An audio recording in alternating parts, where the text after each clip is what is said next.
وبالاسلام دینا وبمحمد النبی صلی اللہ علیہ وسلم۔ ایمان ایک میٹھی چیز ہے، ایمان ایک لذیذ چیز ہے۔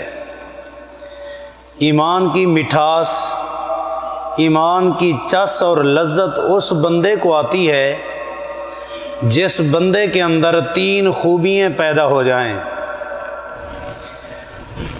ہمیشہ جو بندہ صحت مند ہو اس کو شہد میٹھا لگتا ہے،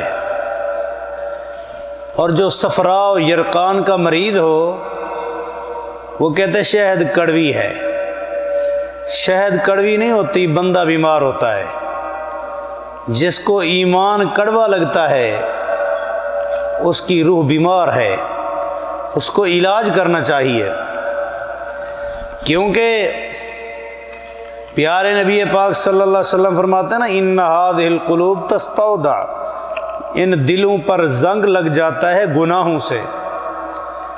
صحابہ پوچھتے ہیں وما جلاؤها یا رسول اللہ صلی اللہ علیہ وسلم، زنگ کیسے اترے گا؟ تو جواب پیارے پیغمبر صلی اللہ علیہ وسلم یوں دیتے ہیں کہ کثرت ذکر اللہ و تلاوت القرآن، اللہ کا ذکر کثرت سے کریں گے، قرآن کی تلاوت کریں گے، دلوں کا زنگ اتر جائے گا۔ یہ دل جب بیمار ہو جائے روحانی اعتبار سے تو اس وقت اس کو بعض اوقات نماز اچھی نہیں لگتی، بعض اوقات قرآن اچھا نہیں لگتا، بعض اوقات کہتا ہے کہ سچ نہ بولیں، سچ بولیں تو گزارا مشکل ہو جاتا ہے، جھوٹ بولنا مجبوری بن گئی ہے۔ بعض اوقات کہتا ہے کہ حرام نہ ملائیں تو پوری نہیں ہوتی۔ یہ جملے تب ہوتے ہیں جب دل بیمار ہو جائے، روحانی مریض ہو جائے۔ آپ فرماتے ہیں ذاق طعم الایمان من رضی باللہ ربا، جو آدمی اللہ کو رب مان کے راضی ہو جائے۔ کیسے؟ رب یرب ربن، پالنے والا، کہ مجھے رزق دینے والا کون ہے؟ آسمان میں ہے۔ مجھے نفع پہنچانے والا آسمان میں ہے، ہر نقصان ہٹانے والا آسمانوں میں عرش پہ مستوی ہے، ہر میرے نفع نقصان کا وہی آسمان والا مالک ہے۔ جب یہ نظریہ ہو جائے، کیونکہ بعض لوگ رزق کے معاملے میں بڑے غلط پہلو اختیار کر لیتے ہیں، جبکہ پیارے پیغمبر صلی اللہ علیہ وسلم فرماتے ہیں لو انکم تتوکلون علی اللہ حق توکلہ لرزقکم اللہ کما یرزق الطیر تغدو خماصا وتروح بطانا۔ اے اللہ کے بندو، اگر تم اللہ پر ایسے توکل کرو جس طرح توکل اور بھروسہ کرنے کا حق ہے، لرزقکم اللہ، اللہ تمہیں بھی ویسے رزق دے گا، کما یرزق الطیر، جس طرح پرندے کو رزق دیا جاتا ہے، تغدو خماصا وتروح بطانا، صبح خالی پیٹ نکلتا ہے، شام کو پیٹ بھر کے آتا ہے۔ توکل تو دیکھیں پرندے کا کہ اللہ دینے والا ہے، خالی پیٹ نکلا۔ پرندے میں ایک صفت آپ دیکھیں گے، شام کو جب پیٹ بھر جائے صبح کا ناشتہ گھونسلے میں نہیں لے آتا، اپنے گھونسلے میں وہ دانہ لے آئے گا جو بچے کی خوراک ہوگی، بچے کی خوراک سے زیادہ نہیں لے آتا، کیونکہ پرندے کا عقیدہ ہے کہ جس اللہ نے آج مجھے رزق دیا وہی اللہ کل دے گا، جو اللہ آج دینے پر قادر وہی اللہ مجھے کل دے گا۔ کل کی مجھے کیا فکر کہ ناشتہ کہاں سے لاؤں گا، جس نے آج دیا وہی دے گا۔ پرندہ گندم غلے خوراک کے ڈھیر سے بھی گزر رہا ہو نہیں اٹھاتا، کیونکہ پیارے پیغمبر نے مثال ایسے نہیں دی، فرمایا کہ لو انکم تتوکلون علی اللہ حق توکلہ لرزقکم اللہ کما یرزق الطیر تغدو خماسا، یہ ہے اللہ کو رب مان کے راضی ہونے والی بات۔ من رضی باللہ ربا وبالاسلام دینا، اللہ پاک فرماتے ہیں نا وما من دابۃ فی الارض الا علی اللہ رزقها، زمین کے اوپر جتنا ذی روح چیزیں ہیں ان کو رزق دینے والا اللہ فرماتے ہیں میں ہوں، میرے ذمہ ہے، تمہارے ذمہ نہیں۔ نحن نرزقکم وایاہم، بعض لوگ اس ڈر سے بچے کو زندہ درگور کرتے ہیں یا آج کل مصنوعی طریقے اختیار کرتے ہیں کہ اولاد نہ ہو، کیوں کہ رزق کون پوری کرے گا؟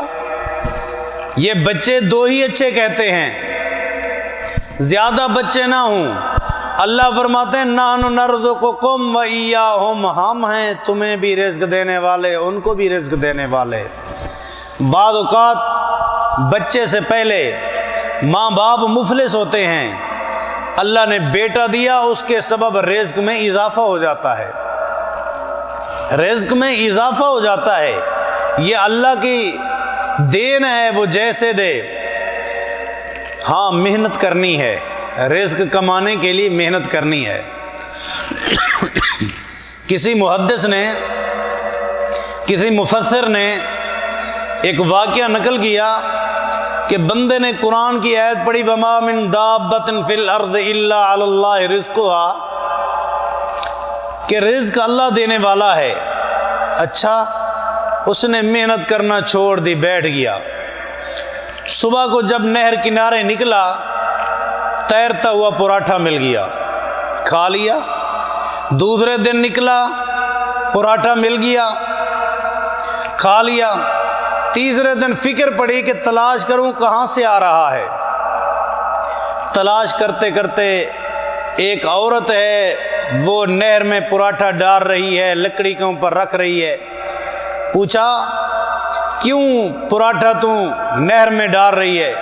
اس نے کہا میرے خامند کو پھوڑا نکلا ہے، میں اس کے اوپر باندھتی ہوں پراٹھا بطور علاج، بطور علاج میں رکھتی ہوں، لیکن نہیں سمجھتی کوئی انسان کھائے، چلو سمندر کی دریا کی مخلوق کھا لے گی۔ آ کر اس نے اپنے تاثرات لکھے، تبصرہ لکھا، کہتا ہے کہ محنت کرو گے اللہ تب بھی دے گا، محنت نہ کرو تب بھی دے گا،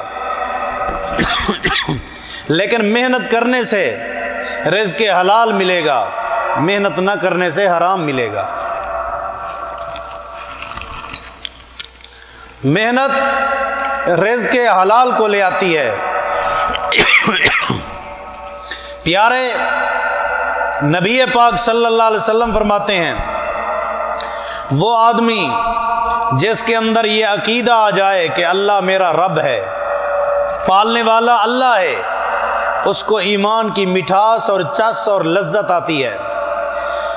من رضی باللہ ربا وبالاسلام دینا، اسلام کو دین مان کے راضی ہو جائے۔ اسلام کو دین مان کے راضی ہونے کا مطلب کہ جب اسلام میں داخل ہوا فادخلوا فی السلم کافہ، مکمل کا مکمل اسلام میں داخل ہو جائے۔ ایسے نہ ہو کچھ اسلام کے طریقے، کچھ ماں باپ کے طریقے، کچھ قوم کے تہوار، یہ اسلام پر راضی ہونے والی بات نہیں۔ اللہ فرماتے ہیں وَمَن يَبْتَغِ غَيْرَ الْإِسْلَامِ دِينًا فَلَن يُقْبَلَ مِنْهُ، جو اسلام کو چھوڑ کر کوئی اور دین اختیار کرے اللہ اس کو قطعاً قبول نہیں کرتے۔ اللہ کے ہاں اسلام پسندیدہ چنیدہ دین ہے۔ فرمایا کہ رضیت لکم الاسلام دینا، چن چن کے تمہارے لیے انتخاب کیا دین اسلام کا بہترین افضل ترین دین ہے۔ پیارے پیغمبر صلی اللہ علیہ وسلم کی اس حدیث کا تیسرا جملہ فرماتے ہیں من رضی باللہ ربا وبالاسلام دینا وبمحمد نبیا، آخری پیغمبر جناب محمد الرسول اللہ صلی اللہ علیہ وسلم کو نبی مان کے راضی ہو جاتا ہے۔ کیا مطلب؟ جب اس کو نبی مانا ہے تو صبح اٹھتے وقت پوچھے گا اس نبی کا طریقہ کیا ہے اٹھنے کا، میں ویسے اٹھوں۔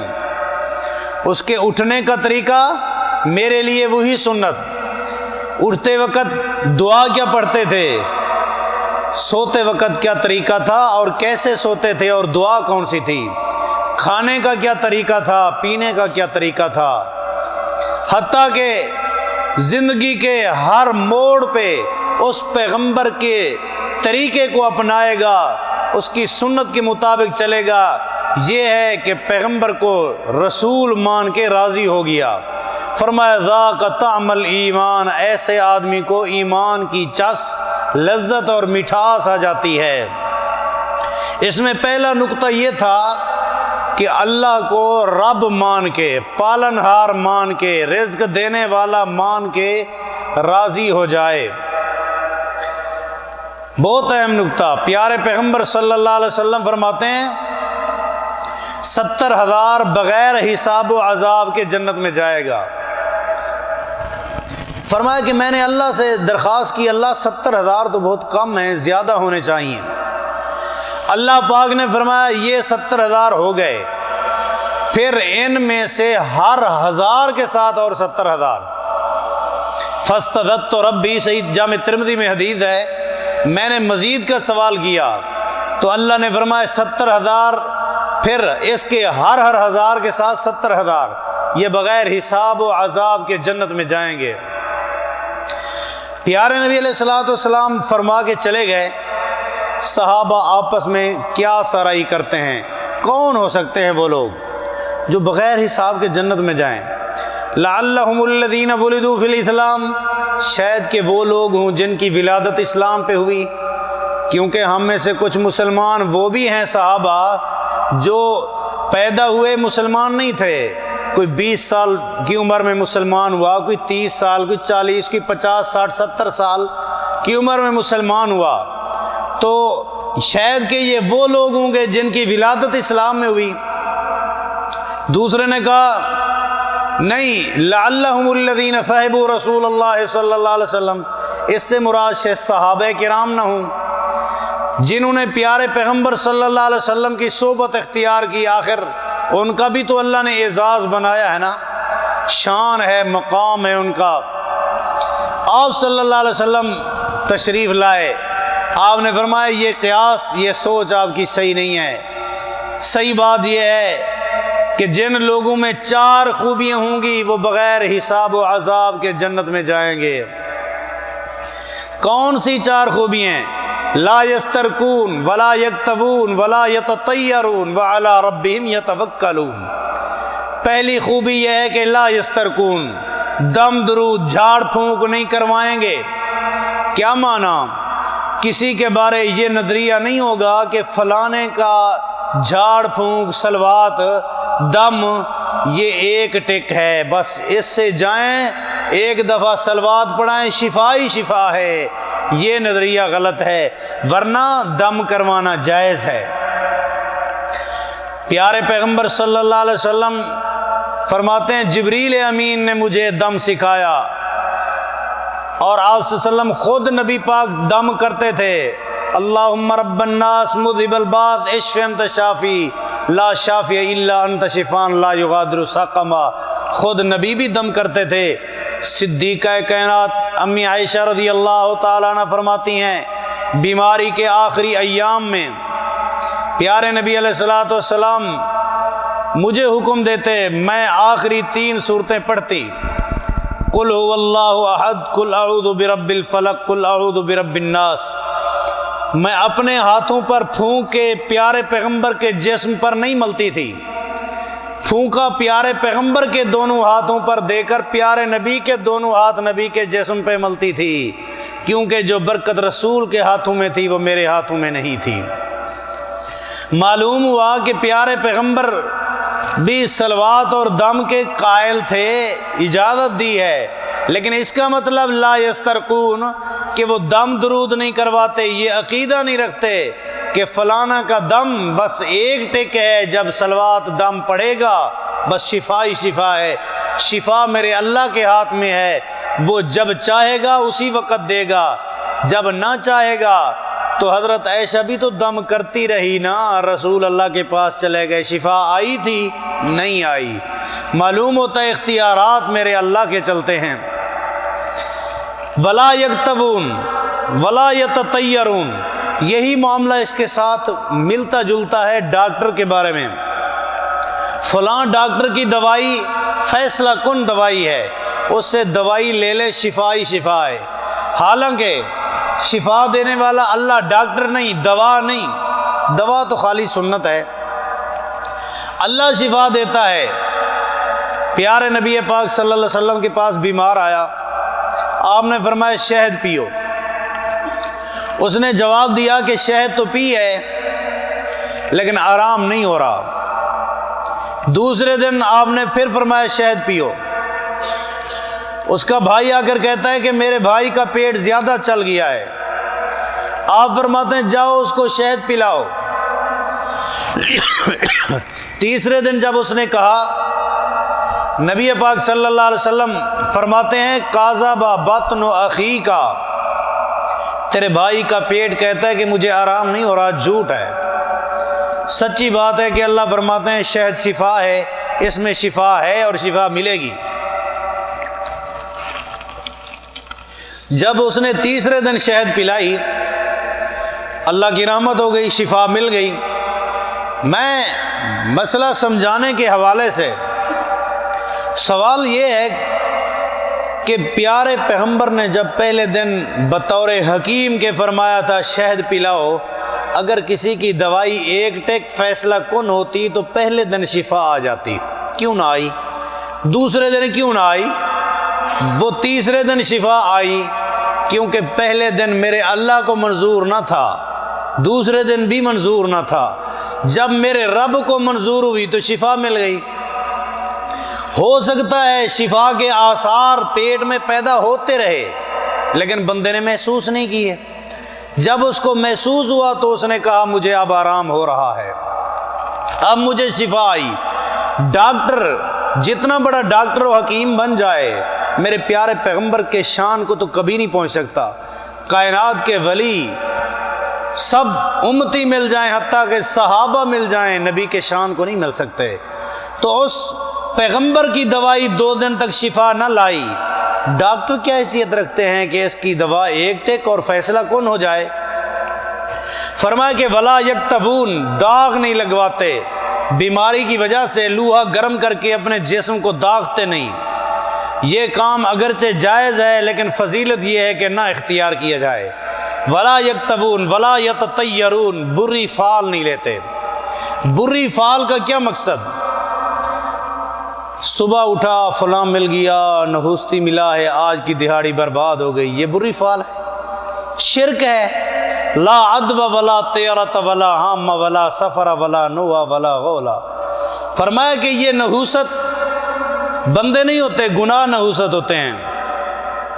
صبح صبح ادھار کا گاہک آ گیا، دکاندار کہتا ہے کہ اگر میں نے اس کو ادھار دے دیا تو سارا دن گاہک ادھار والے ہی آتے رہیں گے، اس لیے اس کو کہتا ہے میری دہاڑی برباد کرنے کے لیے صبح صبح، چلو سیکنڈ ٹائم تو آتا۔ کیا گاہک جو ادھار مانگے وہ ہمارے نفع اور نقصان کا مالک ہے؟ سارا دن اس کی وجہ سے ادھار والے گاہک آتے رہیں گے؟ قطعاً نہیں، یہ بری فال ہے۔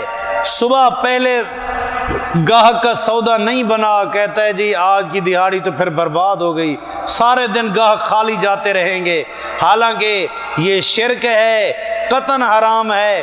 پیارے نبی پاک صلی اللہ علیہ وسلم فرماتے ہیں ولا یتطیرون، بری فال نہیں لیتے۔ بعض اوقات لوگ کہہ لیتے ہیں نا تو نے بات کی تیری وجہ سے بجلی چلی گئی ہے، فلاں نقصان ہو گیا، فلاں ایکسیڈنٹ ہو گیا، فلاں ظلم ہو گیا۔ نہیں، یہ بات نہیں، نحوست ہوتے ہیں گناہ۔ ایک بادشاہ کا واقعہ تاریخ میں ملا ہے، صبح صبح نکلا شکار کی غرض سے، راستے میں جاتے ہوئے اس کو بھیک مانگنے والا فقیر مل گیا۔ اس نے کہا صبح صبح بھکاری مل گیا ہے، ساری دہاڑی برباد، پکڑو اس کو جیل میں ڈالیں۔ جیل میں ڈال کے آپ چلے گئے۔ شکار اتنا ملا زندگی میں کبھی نہیں ملا تھا اتنا، ساری زندگی میں اتنا شکار کبھی نہ ملا۔ شام کو آ کر اس فقیر کو، بھکاری کو نکال کر کہتا ہے میں تجھے چھوڑتا ہوں، میں نے تجھے گرفتار اس لیے کیا کہ شاید تو نحوست ہے، ساری دہاڑی میری برباد کرنا چاہتا ہے، لیکن اللہ کی رحمت ہوئی، اتنا شکار ملا کبھی نہیں ملا تھا، اس لیے میں تجھے چھوڑتا ہوں۔ بعض غریب بھی خوددار ہوتے ہیں، زبان چلا دیتے ہیں، حق بات منہ پہ کہہ دیتے ہیں۔ بھکاری نے کہہ دیا بادشاہ سلامت، صبح صبح آپ گھر سے نکلے، میں ملا، آپ نے مجھے نحوست سمجھ کر جیل میں ڈالا، آپ کو غلطی لگی، میں نحوست نہیں تھا، شکار بہت لگا، میں نحوست نہ ثابت ہوا، اور میں صبح ہمیشہ نکلتا ہوں، شام کو اپنی خرجینیں بھر کے آتا ہوں، جیبیں گرم کر کے آتا ہوں، آج صبح میں نکلا، آپ مجھے مل گئے، سارا دن جیل میں گزری، کچھ نہیں وصول ہوا، بتائیں نحوست آپ ہیں یا میں ہوں؟ اندازہ کریں یہ کوئی عقیدہ ہے کہ بندہ روزی رساں ہو جائے، رزق کا مالک ہو جائے؟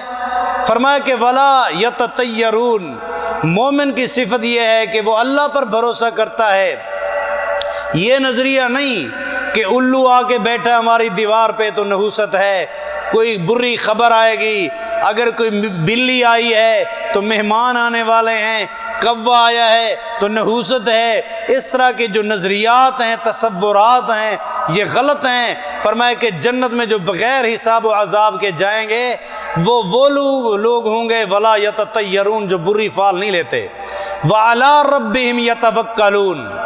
بات یہ چل رہی تھی کہ اللہ کو رب مان کے راضی ہو جانا، وعلی ربہم یتوکلون، اللہ پر بھروسہ کرتے ہیں، اللہ پر توکل کرتے ہیں کہ جو اللہ اس چیونٹی کو دیتا ہے، جو چیونٹی زمین پر رینگنے والی ہے اس کی سنتا ہے، وہ ہماری نہیں سنے گا۔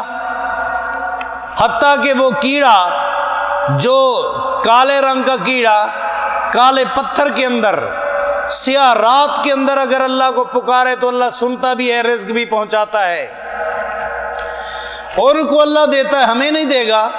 یقیناً ہمیں دے گا۔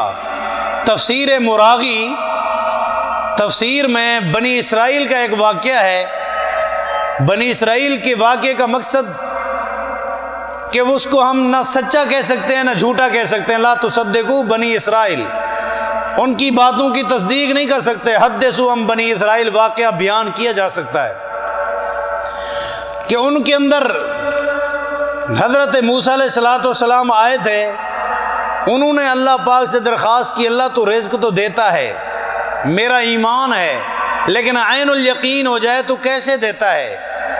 عین الیقین کا درجہ چاہیے۔ تو حضرت موسیٰ علیہ السلام عرض کرتے ہیں اللہ مجھے دکھا کیسے دیتا ہے۔ اللہ نے حکم دیا کہ یہ تیرے سامنے پتھر ہے، اس پتھر کو دائیں بائیں ہر طرف سے دیکھیں، ہر طرف سے دیکھنے کے بعد کہیں سوراخ نہیں، دراڑ نہیں، بالکل بند پتھر ہے۔ فرمایا کہ وہ لاٹھی جو آپ نے پتھر پہ ماری 12 چشمے نکلے تھے، میدان میں ڈالی، سانپ بن گئی تھی، وہ لاٹھی اس کو ماری ہے، توڑی ہے اس کو، لاٹھی ماری، پتھر 2 ٹکڑے ہوا، درمیان سے کیڑا نکل آیا، پتھر بند، سوراخ جانے کا کوئی نہیں، کہاں سے رزق پہنچاتا ہے اللہ تعالیٰ؟ کوئی راستہ نہیں، بغیر راستے کے یہ زندہ کیڑا اندر کیسے موجود تھا؟ کیڑے کی آواز بندہ سن نہیں سکتا، لیکن اللہ پاک نے اپنے پیغمبر کو سنوانے کے لیے آواز بلند کروا دی کہ سنو کیا کہتا ہے، تو کان لگا کے جب سنا کہتا ہے سبحان من یرانی یسمع کلامی یذکرنی ولا ینسانی، سبحان اللہ تو پاک ہے، اس بند پتھر میں بھی دیکھتا تھا، یسمع کلامی، جب میں اللہ تیرے سے فریاد کرتا تو میری فریاد سنتا بھی تھا، یرزقنی ولا ینسانی، وقت پر رزق پہنچتا، کبھی لیٹ نہیں ہوتا تھا کہ اتنا بڑی مخلوق کو سنبھالتے ہوئے اللہ اس کیڑے تک رزق پہنچانے میں تاخیر کر دے، اتنا بھی نہیں کرتا تھا۔ اللہ ہر کسی کی سنتا ہے۔ سیدنا سلیمان علیہ السلام کا واقعہ قرآن میں ہے اور احادیث میں اس کی تفصیل ملتی ہے۔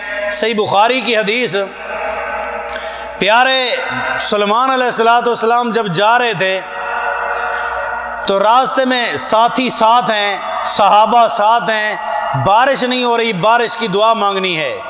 بارش کی دعا کی غرض سے جب میدان میں گئے، ابھی پہنچے نہیں تھے، راستے میں سیدنا سلیمان علیہ السلام نے فرمایا واپس پلٹو، قد سقیتم بدعوت غیرکم، اللہ تمہیں بارش دے گا لیکن اب تمہیں دعا کرنے کی ضرورت نہیں رہی۔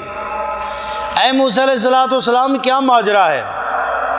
فرمایا یہ دیکھو سامنے، رعا نملتن، ایک چیونٹی ہے، قائمتن بقوائمہا، اس کی چیونٹیوں کی ٹانگیں اوپر ہیں، مستلقیتن، چت لیٹے ہوئے ہے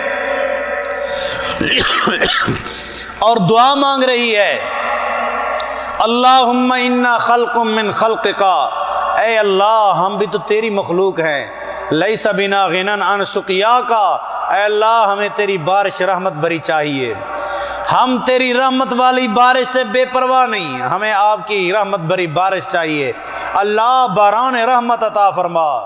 جب اس چیونٹی نے یہ آواز دی اللہم انا خلق من خلقکا، چیونٹی کتنا بڑی اور ٹانگیں کتنا چھوٹی سی ٹانگیں آسمان کی طرف ایسے اٹھائے ہوئے ہیں جس طرح بندہ ہاتھ اٹھاتا ہے اللہ کی طرف، اللہم انا خلق من خلقکا، اللہ ہم بھی تو تیری مخلوق ہیں، کہا سالی ہے، بارشیں نہیں ہوئی، ہم پریشان ہیں، پانی نہیں مل رہا، ہمیں پانی چاہیے۔ تو اللہ پاک کی رحمت، سیدنا سلیمان علیہ السلام فرماتے ہیں ارجعوا الی اہلیکم، واپس چلو واپس چلو۔ اے سلیمان پیغمبر علیہ السلام، ہم تو بارش کی دعا مانگنے آئے۔ فرمایا کہ نہیں، قد سقیتم بدعوت غیرکم، اس چیونٹی کی اللہ نے سن لی ہے اور اس کی دعا سے تمہیں بارش ملے گی۔ اللہ ہر کسی کی سنتا ہے۔ یہ نظریہ، یہ تصور کہ ہماری سنتا نہیں، ان کی موڑتا نہیں، یہ نظریہ صحیح نہیں ہے، کیونکہ یہ ایک بدگمانی ہے اللہ کے بارے۔ جس طرح ہم بعض حکمرانوں سے شکوہ کرتے ہیں، جس طرح ہمارے برِ صغیر میں ماحول ہے کہ ہمارے عہدیدار کچھ جابر، کچھ ظالم صفت کے لوگ ہوتے ہیں، امیروں کی سن لیتے ہیں، غریبوں کی نہیں سنتے۔ اللہ ان عیبوں سے پاک ہے، اللہ کے اندر اس طرح کا کوئی عیب نہیں۔ اللہ پاک ہر کی سنتا ہے، بڑے کی بھی سنتا ہے، چھوٹے کی بھی، غریب کی بھی، امیر کی بھی، عہدے والے کی، غیر عہدے والے کی، حتیٰ کہ وہ اللہ بعض اوقات بڑے مالداروں کی بعد میں غریبوں کی پہلے سن لیتا ہے۔ یہ تصور کہ اللہ سنتا نہیں، یہ بدگمانی ہے۔ بعض اوقات یہ کہا جاتا ہے کہ نہیں، درمیان میں سیڑھی نہ ہو تو چھت پر کیسے چڑھیں گے، درمیان میں اگر وسیلہ نہ ہو تو اللہ تک ہم اپنی فریاد کیسے پہنچائیں گے؟ بھائی، اللہ تک فریاد پہنچانے میں درمیان میں کوئی فاصلہ ہے؟ سیڑھی کا اور زمین کا تو درمیان میں فاصلہ موجود ہے، زمین اور چھت درمیان میں فاصلہ ہے، اللہ اور بندے کے درمیان کیا فاصلہ ہے؟ اللہ فرماتے ہیں نحن اقرب الیہ منکم ولکن لا تبصرون، میں اتنا قریب ہوں تم دیکھ نہیں سکتے۔ اور مقام پہ فرمایا کہ نحن اقرب الیہ من حبل الورید، شاہ رگ سے بھی زیادہ قریب۔ مزید فرمایا نعلم ما توسوس به نفس، بندہ جو وسوسہ پیدا کرتا ہے نا، دل میں سوچتا ہے، اس کو بعد میں پتہ چلتا ہے، اللہ پہلے جانتا ہوتا ہے۔ الرحمن علی العرش استوى، بالحاظ وجود باری تعالی اللہ آسمان پہ عرش پہ مستوی ہے۔ اللہ قدرت کے اعتبار سے، اللہ رحمت کے اعتبار سے، سمع و بصر کے اعتبار سے اللہ ہماری شاہ رگ سے بھی زیادہ قریب ہے۔ جب فاصلہ نہیں تو سیڑھی کس چیز کی؟ کوئی آدمی زمین کے اوپر دوسرے قدم تک جانا چاہتا ہے، سیڑھی ڈالے، کیا کہیں گے؟ عقل مند ہے۔ جب فاصلہ ہی نہ ہو تو وہاں کون سی سیڑھی ہوگی؟ اللہ ہم گناہ گاروں کی نہیں سنتا، ان کی سنتا ہے۔ ابلیس نے بھی اللہ سے دعا مانگی تھی، رب انظرنی الی یوم یبعثون، اللہ مجھے قیامت کے دن تک مہلت دے دے۔ اب کتنا بڑا گناہ گار ہے ابلیس، لیکن اللہ پاک نے تو اس کی بھی سن لی، ہم اس سے بڑے گناہ گار ہیں، ہماری نہیں سنے گا؟ اللہ تو ان کی بھی سن لیتا ہے، کیا ہماری نہیں سنے گا؟ یقیناً اللہ سننے والا ہے۔ اللہ تو آدھی رات کے بعد اعلان کرواتے ہیں، کیا اعلان؟ کوئی ہے حل من مستغفرن، گناہ گار جو اپنے گناہوں کی معافی مانگے میں معاف کرنے والا، حل من مسترزقن، کوئی ہے غریب مجھ سے رزق مانگے میں اس کو رزق دینے والا ہوں، کوئی ضرورت مند، کوئی حاجت مند، کوئی بیمار مانگے میں اس کو شفا دوں۔ اللہ تو اعلان کرواتے ہیں، اللہ نے تو پیارے پیغمبر کی زبان سے کہلوا دیا کہ جو مانگے گا زیادہ میں اس پر راضی ہوں گا، جو نہیں مانگے گا میں اس پر ناراض ہوں۔ اللہ نے تو وعدہ کر دیا کہ ادعونی استجب لکم، کہ تم مانگو تو صحیح، میرا وعدہ ہے تمہاری دعا قبول کرنے کا۔ اللہ کا وعدہ ہے کہ تمہاری دعا قبول کروں گا۔ ان اللہ لا یخلف المیعاد، اللہ وعدے خلاف نہیں ہے، اللہ وعدے کا پابند ہے۔ اس کے دینے کے طریقے مختلف ہو سکتے ہیں، ہم سمجھتے ہیں ہماری دعا قبول نہیں، اس کے طریقے مختلف ہو سکتے ہیں، ورنہ اللہ ہر کی سنتا ہے، ہر وقت سنتا ہے، اور سب کی سنتا ہے، قریب سے بھی، دور سے بھی، امیر کی بھی، غریب کی بھی۔ کچھ باتیں آپ کے سامنے ذکر کی ہیں، اللہ پاک سے دعا کرتے ہیں اللہ ہمیں صحیح عقیدہ اور عمل نصیب فرمائے۔ فضیلت الشیخ شیخ عبد الرحمن العصری حافظہ اللہ کا شکریہ ادا کرتا ہوں، جنہوں نے آپ بھائیوں سے یہ دینی محفل چند باتیں کرنے کا موقع دیا۔ اللہ پاک سے دعا ہے کہ اللہ یہ ہماری محبت قائم دائم رکھے، اور اللہ ہمیں اس طرح جس طرح یہاں جمع ہیں جنت الفردوس میں جمع فرمائے۔ اللہ ہماری دعا قبول فرما۔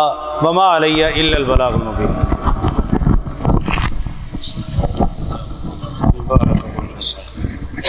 اللہ برکت دے۔